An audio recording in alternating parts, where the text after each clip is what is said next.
Ng araw sa lahat mga Kanokma at sa lahat ng subscribers ng Kanokma TV. So kung hindi ka pa nakapag-subscribe sa YouTube channel ko, i-click mo lang po dyan yung subscribe button at saka po yung notification bell. Hindi ko lang alam kung saan banda dyan, pero makikita nyo naman po yan para updated kayo sa mga bago kong i-upload na video. Ayan po, so good news po, no? Apat na po yung tumawag sa akin na meron daw pong sale sa Firebird Game Farm. So sabi ko, patingin naman ako ng na video, I mean yung link para mapanood ko rin kung sinong vlogger yan at itatanong ko rin sa Firebird Game Farm kung talagang totoo ba. So ayun, sa apat, tatlo doon ang nag-send ng link sa akin. Sabi, eto idol, panoorin mo ng buo. So ayun, pinanood ko naman ng buo. Okay naman yung pagbablog niya. Pinanood ko ng buo. Tapos may mga binibenta talaga doon na dating 15k daw na 7k na lang. Which is totoo naman yun. Ayun po yung mga dating manok na siguro po mga 2 to 3 months ago nung time po na pumupunta-punta ako doon. Ayun po yung mga sale nila na mga molting na mga manok, molting stage na mga manok. So tagsi 7k na lang po talaga yon. Pero po bilang na lang po sa daliri yung makukuha nyo pong ganun.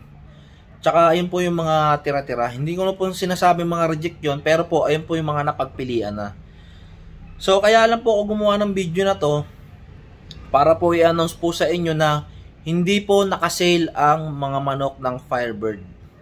Ayan po September 15, 9:30 ng umaga, hindi po nakasale ang mga manok sa Firebird. Ayan po, ako na po mismo magko-confirm yan. Kasi ayoko po na may mga tao po na gumagawa po ng mga klase ng content tapos misinformation po o wrong info ang binibigay po niya sa social media. Kasi po kawawa naman po yung iba na hindi masyadong nakakatawag sa Firebird, napanood yung videos mo, tapos pupunta sila sa Firebird, pagpunta nila doon sasabihin nila, asan yung mga tagsa 7k nyo na manok, yung dating 15, 7k na lang. So syempre kawawa naman yung mga babiyahe. Alam mo naman yung mga ibang buyers ng Firebird galing pa talaga sa malalayo yan. So yung tumawag sa akin, 3 OFW tsaka 1 taga Cebu. So ako naman sa sobra ko ring excite dahil may sale ga, baka mamaya maunahan tayo sa mga magagandang manok.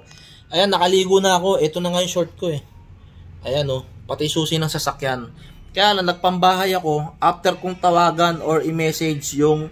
So kaya lang nagpalit na ako ng pambahay after kong i-confirm mismo sa Firebird kung talagang nakasale ba sila.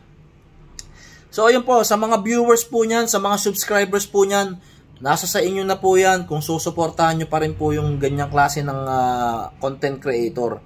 So aminado po sa sarili ko na parehas lang din po kami nagsisimula. Pero sana iwasan po nating maglagay ng maling informasyon dito po sa YouTube dahil alam nyo naman po ang mga tao dito sa social media,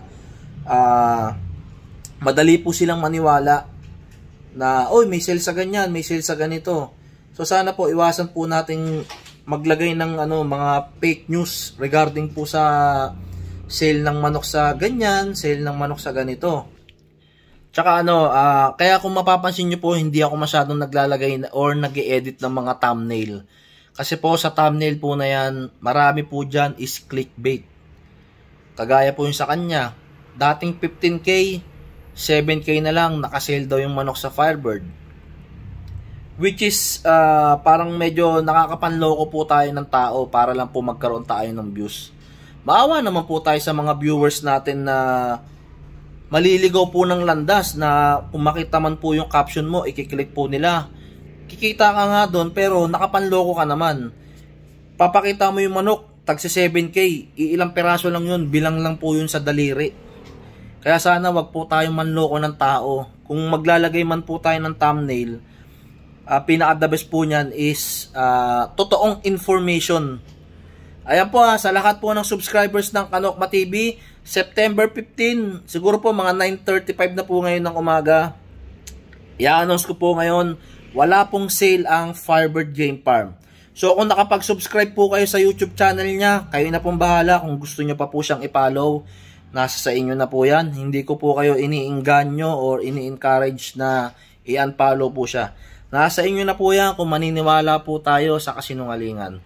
So ayun po, sa lahat po ng mga sumusuporta, maraming salamat din po sa sumali sa Battle of TikTokers Season 2 na naganap po sa Santa Monica Cockpit Arena.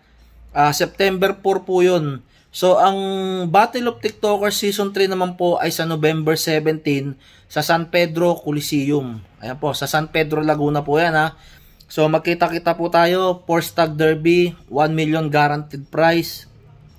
Local to local, national to national. So, ayun, maraming salamat po sa inyo at iwasan po nating maniwala sa fake news. Ulitin ko po, September 15 po ngayon. Ito po yung pinaka-updated na information regarding po sa Firebird Game Farm. So maraming salamat po sa inyo at hanggang dito na lang.